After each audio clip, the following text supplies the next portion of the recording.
Hi everyone, welcome back. +1 accountancy improvement ക്ലാസ്സിൻ്റെ 6ാമത്തെ ക്ലാസ്സാണ് ഇന്ന്. കഴിഞ്ഞ ക്ലാസ്സിൽ നമ്മൾ ഒരുപാട് പ്രധാനപ്പെട്ട ഏരിയകളൊക്കെ ഡിസ്കസ് ചെയ്തിട്ടുണ്ടായിരുന്നു. അതിൽ നമ്മൾ പ്രധാനപ്പെട്ട ക്വസ്റ്റ്യൻസ് ആവർത്തിച്ച് ചോദിച്ചിട്ടുള്ള ക്വസ്റ്റ്യൻസും പല ഇയറിലും 2012 മുതൽ 2019, 20 വരെ ചോദിച്ചിട്ടുള്ള ക്വസ്റ്റ്യൻസൊക്കെ നമ്മൾ ഡിസ്കസ് ചെയ്തിട്ടുണ്ടായിരുന്നു.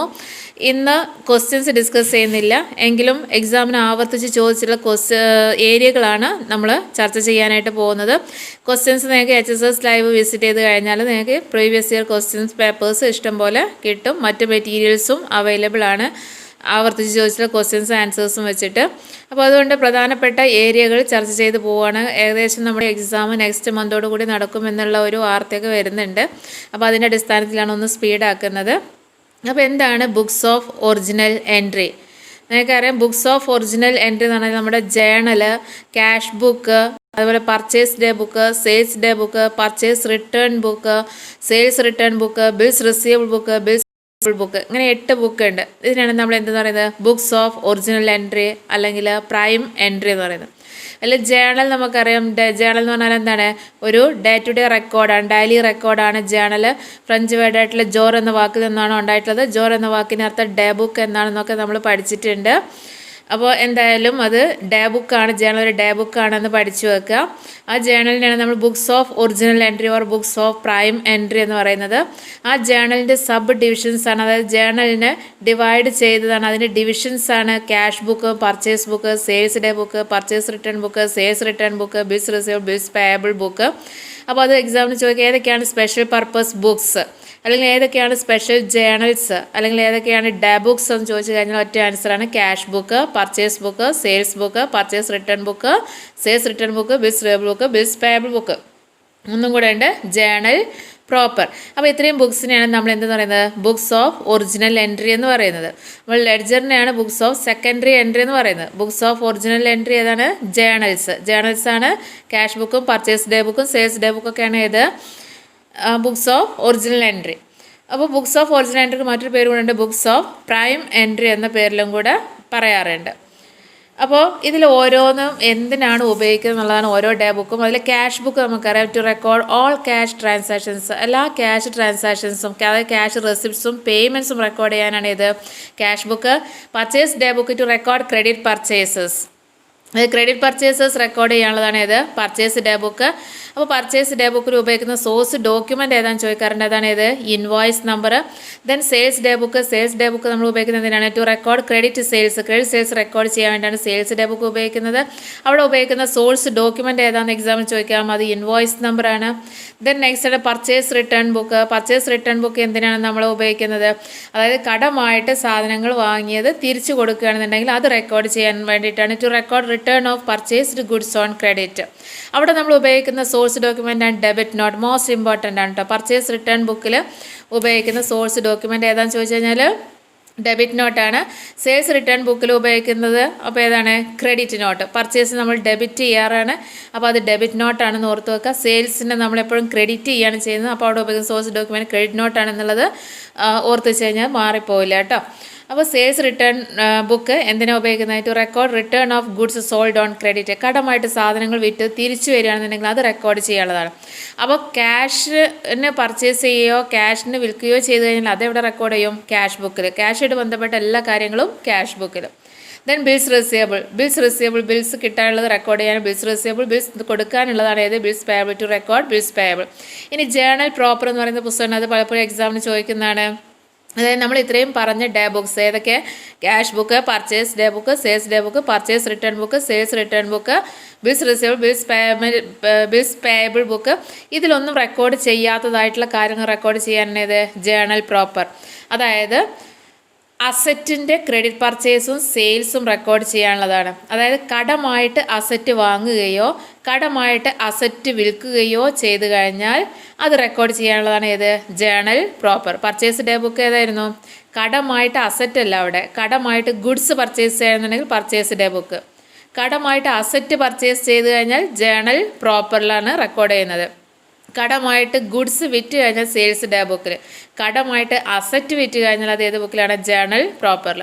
ജേണൽ പ്രോപ്പർ എന്ന് പറയുന്ന ബുക്കിന് മറ്റൊരു പേരും കൂടെ ഉണ്ട്, general journal or miscellaneous journal എന്ന പേരിലും കൂടെ അറിയപ്പെടുന്നുണ്ട്. അപ്പോൾ ഇത്രയും ഏരിയയിൽ നിന്നും ഒന്നോ രണ്ടോ ക്വസ്റ്റ്യൻസ് എന്തായാലും എക്സാമിന് ചോദിക്കാറുണ്ട്. ആ ഡേ ബുക്ക് ഏതാണ്, അതിലുപയോഗിക്കുന്ന സോഴ്സ് ഡോക്യുമെൻ്റ് ഏതൊക്കെയാണ്, അതിൽ എന്തൊക്കെയാണ് റെക്കോർഡ് ചെയ്യുന്നത് വളരെ വ്യക്തമായിട്ട് പഠിച്ചു വെക്കുക. ഇനി ഈ ചാപ്റ്റർ ഒന്ന് ചോദിക്കാൻ പ്രധാനപ്പെട്ട മറ്റൊരു ഏരിയയാണ് പ്രോബ്ലം ചെയ്യാൻ വേണ്ടിയിട്ട് 5 മാർക്കിനും 3 മാർക്കിനും 4 മാർക്കിനും ഒക്കെ ചോദിക്കാറുണ്ട് അക്കൗണ്ടിങ് ഇക്വേഷൻ.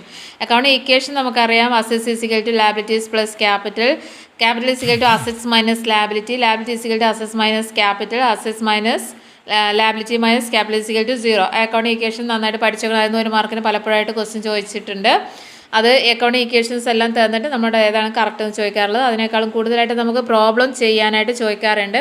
ഒരു ക്വസ്റ്റ്യൻ നിങ്ങൾക്ക് തരികയാണ്, ഈ ക്വസ്റ്റ്യൻ നിങ്ങൾ നന്നായിട്ട് പഠിച്ചു കഴിഞ്ഞാൽ എല്ലാ അഡ്ജസ്റ്റ്മെൻറ്റോടും കൂടിയിട്ടുള്ള ഒരു ക്വസ്റ്റ്യനാണ്. ഈ ക്വസ്റ്റ്യൻ നിങ്ങൾ നന്നായിട്ട് പഠിച്ചു കഴിഞ്ഞാൽ ഉറപ്പായിട്ടും നിങ്ങൾക്ക് അക്കൗണ്ടിങ് ഇക്വേഷൻ എന്ന ഭാഗത്തു നിന്ന് ക്വസ്റ്റ്യൻ വന്നു കഴിഞ്ഞാൽ നിങ്ങൾക്ക് ചെയ്യാനായിട്ട് പറ്റും, യാതൊരു സംശയവും അതിലില്ല.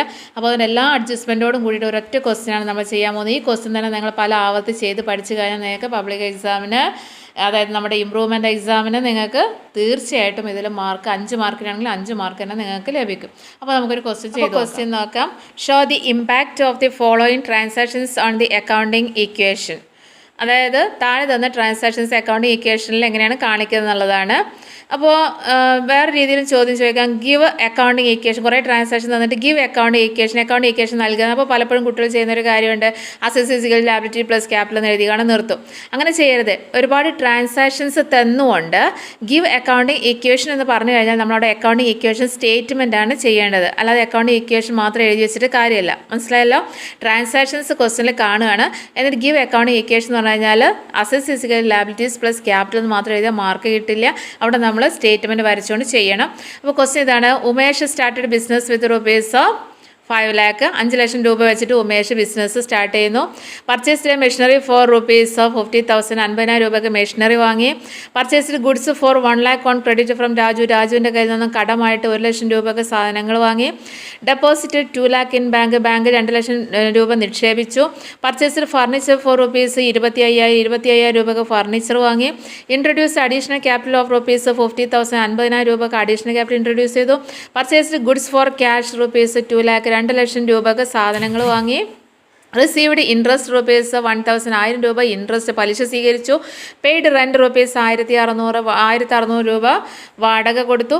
സോൾഡ് ഗുഡ്സ് കോസ്റ്റിംഗ് റുപ്പീസ് 20,000, 20,000 രൂപ വില വരുന്ന സാധനം ഓൺ ക്രെഡിറ്റ് കടമായിട്ട് വിറ്റു ഫോർ റുപ്പീസ് 30,000, 30,000 രൂപയ്ക്ക്. Sold goods costing rupees 10,000 for cash rupees 20,000, 10,000 രൂപ വില വരുന്ന സാധനങ്ങൾ 20,000 രൂപയ്ക്ക് വിറ്റു. Sold goods for cash rupees 30,000, 30,000 രൂപയ്ക്ക് സാധനങ്ങൾ വിറ്റു. Bank loan received 50,000, bank loan 50,000 രൂപയുണ്ട്. അപ്പോൾ എല്ലാം അടങ്ങിയിട്ടുള്ളൊരു ക്വസ്റ്റ്യനാണ്. 6-7 വർഷത്തെ ചോദിച്ച ക്വസ്റ്റ്യൻ പേപ്പറിൽ നിന്നൊക്കെ ഓരോ ട്രാൻസാക്ഷൻസ് എടുത്തിട്ട് ഒരു ക്വസ്റ്റ്യനാക്കി മാറ്റാനാണ് നമ്മൾ പോകുന്നത്. അപ്പോൾ ഈ ക്വസ്റ്റ്യൻ നന്നായിട്ട് ചെയ്ത് കഴിഞ്ഞാൽ നിങ്ങൾക്ക് തീർച്ചയായിട്ടും ഇതിൽ മാർക്ക് കിട്ടും. അപ്പോൾ നമുക്ക് എങ്ങനെ ചെയ്ത് തുടങ്ങേണ്ടത് നോക്കാം. നിങ്ങൾക്കറിയാം അക്കൗണ്ടിങ് ഇക്വേഷൻ സ്റ്റേറ്റ്മെൻറ്റിൻ്റെ രൂപം നിങ്ങൾക്കറിയാലോ. ഒരു ട്രാൻസാക്ഷൻസ് എന്ന് പറയുന്ന ഒരു കോളം കൊടുക്കണം, പിന്നെ അവിടെ നിന്ന് അങ്ങോട്ട് അസറ്റ്സ് എഴുതാനുള്ള കോളം, ലാബിലിറ്റീസ് എഴുതാനുള്ള കോളം ഒന്ന് ഷോർട്ടാക്കി തരികയാണ് കേട്ടോ. അപ്പോൾ എന്തൊക്കെ കോളം, അസറ്റ്സിൽ എന്തൊക്കെ വേണമെന്നുള്ള നമ്മുടെ ക്വസ്റ്റ്യൻ വായിച്ചത് അതിൽ ഏതൊക്കെയാണ് അസറ്റ്സ് നോക്കിയിട്ട് അസറ്റ്സ് കോളം കൊടുക്കുക. അതുപോലെ ഏതൊക്കെയാണ് ലാബിലിറ്റീസ് നോക്കിയിട്ട് ലാബിലിറ്റീസ് കോളം കൊടുക്കുക, ഒരു ക്യാപിറ്റൽ കോളം. നമുക്കറിയാം സ്റ്റേറ്റ്മെൻറ്റിൽ ട്രാൻസാക്ഷൻ കഴിഞ്ഞാൽ ഫസ്റ്റ് നെക്സ്റ്റ് അടുത്തത് വേണ്ട ഏതാണ്? ക്യാഷ് കോളാണ് ആദ്യം വേണ്ടത്, ലാസ്റ്റിൽ ഏതുമാണ്? ക്യാപിറ്റലും. കാരണം ക്യാഷ് വെച്ചുകൊണ്ട് ബിസിനസ് തുടങ്ങുന്നത്, അതായത് ക്യാപിറ്റൽ എന്ന് പറയുന്ന ഒരു എമൗണ്ട് ഇൻവെസ്റ്റ് ചെയ്തുകൊണ്ടാണ് ബിസിനസ് സ്റ്റാർട്ട് ചെയ്യുന്നത്. ആ ക്യാപിറ്റൽ തന്നെയാണ് ആ ബിസിനസ്സിൻ്റെ ക്യാഷ് എന്ന് പറയുന്നത്, അല്ലെങ്കിൽ ആ ബിസിനസ്സിൽ ഇറക്കുന്ന ക്യാഷ് തന്നെയാണ് ആ ബിസിനസ് സ്ഥാപനത്തിൻ്റെ ക്യാപിറ്റൽ എന്ന് പറയുന്നത്. അപ്പോൾ അതുകൊണ്ട് ഫസ്റ്റ് കോളം ക്യാഷും ലാസ്റ്റ് കോളം ക്യാപിറ്റലും. ഇനി അതിനിടയ്ക്ക് വരുന്ന കോളം നമ്മൾ ഡിസൈഡ് ചെയ്യുന്നത് എങ്ങനെയാണ്? ആ ക്വസ്റ്റ്യനിൽ എന്താണോ പറഞ്ഞത് ആ ട്രാൻസാക്ഷൻ്റെ ഓർഡറിൽ വേണം നമ്മൾ ഓരോ അസറ്റ്സും ഓരോ ലാബിലിറ്റീസും കൊടുക്കാൻ. അപ്പോൾ എങ്ങനെയൊക്കെ നോക്കി നോക്കാം ക്വസ്റ്റ്യൻ വായിച്ചിട്ട്. അതിന് മുമ്പായിട്ട് നിങ്ങൾ ഈ ചാനൽ ആദ്യമായിട്ടാണ് വാച്ച് ചെയ്തതെന്നുണ്ടെങ്കിൽ സബ്സ്ക്രൈബ് ചെയ്ത് സപ്പോർട്ട് ചെയ്യണം. അതുപോലെ തന്നെ അപ്ലോഡ് ചെയ്യുന്ന പുതിയ വീഡിയോസ് നിങ്ങൾക്ക് അവൈലബിൾ ആവുന്നതിന് വേണ്ടി ബെല്ലൈക്കൺ കൂടെ ഒന്ന് പ്രസ് ചെയ്യുക. ഓൾ എന്ന ഓപ്ഷൻ എനേബിൾ ചെയ്ത് കഴിഞ്ഞാൽ എല്ലാ നോട്ടിഫിക്കേഷൻസും യഥാസമയം നിങ്ങൾക്ക് ലഭിക്കുന്നതായിരിക്കും. ഈ വീഡിയോ നിങ്ങൾക്ക് യൂസ്ഫുൾ ആയെങ്കിൽ നിങ്ങളുടെ ഫ്രണ്ട്സിന് ഷെയർ ചെയ്യുക, ലൈക്ക് ചെയ്യുക, കമൻറ്റ് ചെയ്യുക. അപ്പോൾ ട്രാൻസാക്ഷൻ കോളം കൊടുത്ത് ഇനി നമുക്ക് അടുത്തറിയാം ക്യാഷാണ്. അപ്പോൾ ഫസ്റ്റ് ട്രാൻസാക്ഷൻ നോക്കുക എങ്ങനെയൊക്കെയാണ് കോളം കൊടുക്കേണ്ടത് നോക്കാം. Umesh started business with rupees 5 lakh 5 ലക്ഷം രൂപ വെച്ച് ബിസിനസ് സ്റ്റാർട്ട് ചെയ്യണം. അപ്പോൾ ബിസിനസ് സ്റ്റാർട്ട് ചെയ്യുന്ന 5 ലക്ഷം രൂപ നമ്മൾ എന്തെന്ന് പറയും? Capital.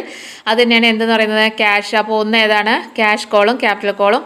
Then purchased machinery for rupees 50,000 50,000 രൂപയുടെ മെഷീനറി വാങ്ങണം. അപ്പോൾ നെക്സ്റ്റ് അസറ്റ് നമുക്ക് കിട്ടിയതാണ് മെഷീനറി. അപ്പോൾ ക്യാഷ് പ്ലസ് മെഷീനറി. അടുത്ത ട്രാൻസാക്ഷൻ നോക്കാം.